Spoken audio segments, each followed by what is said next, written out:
الرحمن الرحيم الحمد لله رب العالمين والصلاة والسلام على سيد الأنبياء والمرسلين محمد وعلى آله وأصحابه أجمعين أما بعد فقد قال الله تبارك وتعالى في القرآن المجيد أعوذ بالله من الشيطان الرجيم بسم الله الرحمن الرحيم فمن زحزح عن النار وادخل الجنة فقد فاز وما الحياة الدنيا إلا متاع الغرور صدق الله العظيم وقال النبي صلى الله عليه وسلم في مقام فزوروها فإن فيها عبرة أو كما قال عليه الصلاة والتسليم اللهم صل على محمد عبدك ورسولك وصل على المؤمنين والمؤمنات والمسلمين والمسلمات وبارك على محمد وازواجه وذريته۔ اللہ رب العزت کا بے پناہ شکر اور احسان ہے، مالک کریم نے ایک بار پھر ہم تمام کے ساتھ ہماری سانسوں کے ساتھ اتنی بھلائی کا فیصلہ فرمایا کہ ہم سب پھر اللہ رب العزت کے دربار میں ایک عظیم دن میں جمعے کے دن اور جمعے کی نماز کے لیے حاضر ہوئے۔ اللہ رب العزت نے دنیا میں بے شمار چیزیں پیدا فرمائی اور بے شمار حقائق دنیا کے اندر موجود ہیں، جن تمام حقیقتوں کا ہم سامنا صبح سے لے کر کے شام تک کرتے رہتے ہیں۔ انہی حقائق میں سے ہماری زندگی ہے۔ دنیا میں انسان کا پیدا ہونا، پھر انسان کا بڑا ہونا، جوان ہونا، صحت مند ہونا، پھر اس طریقے سے اور بے شمار مواقع زندگی میں آتے ہیں جو زندگی کی حقائق ہے، اور ان تمام حقائقوں کا سامنا ہم کرتے رہتے ہیں۔ دنیا کی تمام حقیقتوں میں جو سب سے بڑی حقیقت ہے، اس حقیقت کا نام ہے موت۔ اس حقیقت کا نام ہے موت۔ لیکن آج بدقسمتی سے ہم سب دنیا کی تمام حقیقتوں کا سامنا کرتے ہیں اور تمام حقیقتوں سے روبرو ہونے کے لیے تیاری کرتے ہیں۔ مثال کے طور پہ ابھی ٹھنڈ کا موسم ہے، ہمیں معلوم ہے کہ ٹھنڈ کا موسم ہے تو ٹھنڈ لگنی ہے،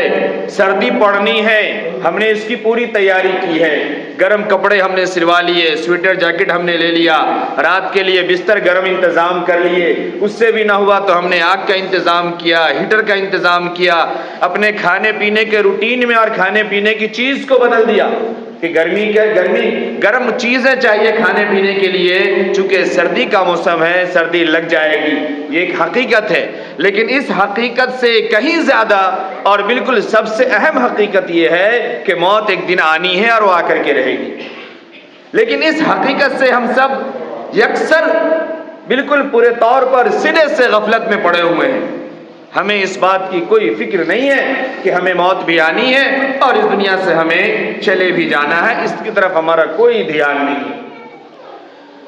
اللہ رب العزت نے اس بات کو پہلے سمجھایا قرآن میں۔ اللہ نے فرمایا الذی خلق الموت والحیات، اللہ نے موت کو مقدم رکھا،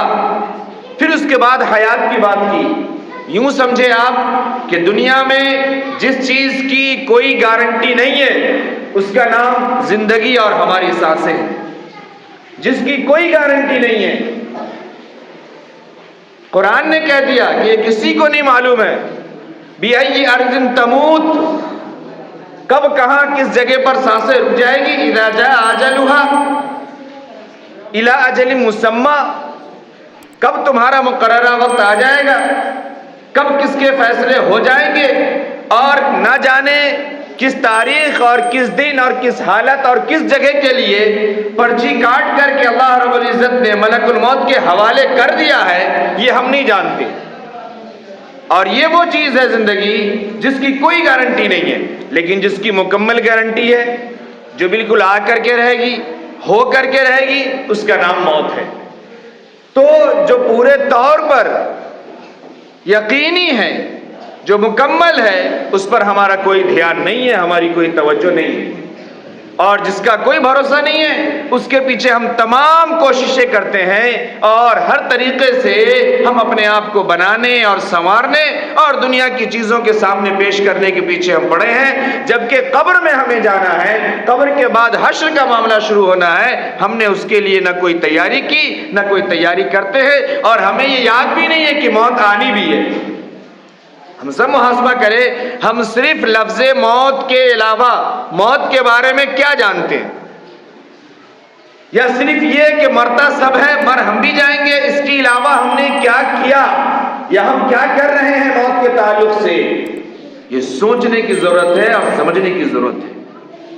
تو یہ زندگی کی حقیقت ہے جسے ہر حال میں، ہر لمحے، ہر آن یاد کرنے کی ضرورت ہے۔ آپ سمجھیے، آقا صلی اللہ علیہ وسلم نے اس کی تاکید فرمائی ہے، اس کے بارے میں بتایا بار بار کہ دیکھو موت کو یاد کیا کرو، موت کو ہر وقت ذہن میں رکھو۔ اور جب بندہ موت کو ذہن میں رکھے گا، موت کو یاد رکھے گا، پھر دنیا میں قدم اٹھانے سے پہلے ایک بار یہ سوچے گا کہ ہم کدھر کو قدم اٹھا رہے ہیں، کہیں اس راستے پہ موت آ گئی تو ہمارا انجام کیا ہوگا۔ اکثروا ذکرہا ذوی اللذات، کہ دنیا کی جو چیزیں ہیں، دنیا کے پیچھے جو ہم بھاگے جا رہے ہیں، جو خواہشات کے پیچھے ہم دیوانہ اور پاگل وار بھاگے جا رہے ہیں، اس سے بچنے کا واحد طریقہ یہ ہے کہ ہم موت کو یاد کریں۔ یہ آقا صلی اللہ علیہ وسلم نے تاکید کے ساتھ بیان فرمائی۔ ایک راستہ اس کا یہ ہے کہ ہم قرآن کو پڑھیں۔ قرآن کو جب ہم پڑھنا شروع کرتے ہیں، جب قرآن کی تفسیر آپ دیکھیں، قرآن کا ترجمہ آپ دیکھیں، تو آپ کو ہر آیت کے بعد دوسری، تیسری، چوتھی آیت، ہر سورے میں آپ کو موت کا ذکر ضرور ملے۔ اللہ نے دیگر تمام پچھلی قوموں کے واقعات کو بیان کیا، اس کے حال کو بیان کیا، اس کے انجام کو بیان کیا، یہ سمجھانے کے لیے قیامت تک کی امت کو کہ دیکھو تمہاری بھی اوقات اور تمہاری بھی حیثیت کچھ نہیں ہے۔ اللہ نے قرآن میں تو یہاں تک دوسری قوموں کا ذکر کر کے یہ بتایا کہ دیکھو یہ تم سے طاقت میں بہت مضبوط تھے، اس کی قد و قامت بھی تم سے زیادہ بڑی تھی، یہ تو ایسے تھے جو پہاڑوں کو تراش کے گھر بناتے تھے، یہ ایسی قوم کے لوگ تھے، لیکن جب ہم نے فیصلہ کیا تو ایک آواز سے ہم نے تباہ کر دیا، جب فیصلہ ہوا تو ہم نے ایک ہوا کی آندھی سے تباہ کر دیا، جب فیصلے ہوئے تو لوگ یہ سمجھ رہے ہیں کہ اب بارش ہوگی، لیکن اس بارش میں پانی کی بوندوں کی جگہ پتھر برسے اور سارے کے سارے تباہ و برباد ہو گئے۔ ایک وہ قوم جو اپنے کو اتنا مضبوط اور اتنا طاقتور سمجھے کہ وہ اپنے قوم کی عورتوں کے علاوہ مردوں پر ہاتھ ڈالنا شروع کر دے، اللہ نے فیصلہ فرمایا قوم پوری کی پوری اٹھا کر کے پلٹ دی گئی، کوئی کچھ نہیں کر پایا۔ اللہ نے اس بات کو سمجھائی، ہمیں اپنے موت کو یاد رکھنے کی ضرورت ہے۔ ایک دوسری حدیث کو آپ پڑھیں جس میں آقا صلی اللہ علیہ وسلم نے کئی چیزوں کا ذکر کیا، کئی چیزوں کا، مکمل زندگی کا ایک خلاصہ۔ اس میں سے ایک چیز یہ ہے، آقا صلی اللہ علیہ وسلم نے فرمایا کہ صحت کو غنیمت سمجھو مرض آنے سے پہلے۔ تمہیں کوئی مرض لاحق ہو جائے، تم بیمار ہو جاؤ، اس سے پہلے صحت کو غنیمت سمجھو۔ آج صحت کے وقت میں ہم دندنا رہے ہیں، صحت کے وقت میں ہمارا جو جی چاہ رہا ہے ہم وہ کر رہے ہیں، ہمارے جسم میں طاقت ہے تو ہم جو چاہیں گے وہ کھائیں گے، جو چاہیں گے وہ پیئیں گے، جہاں من میں آئے گا وہاں جائیں گے، جو میرا نفس کہے گا ہم وہی کریں گے، صحت سے ہم کوئی فائدہ نہیں اٹھا رہے۔ آقا نے فرمایا صحت کو غنیمت سمجھو اس سے پہلے کہ تم مرض میں مبتلا ہو جاؤ۔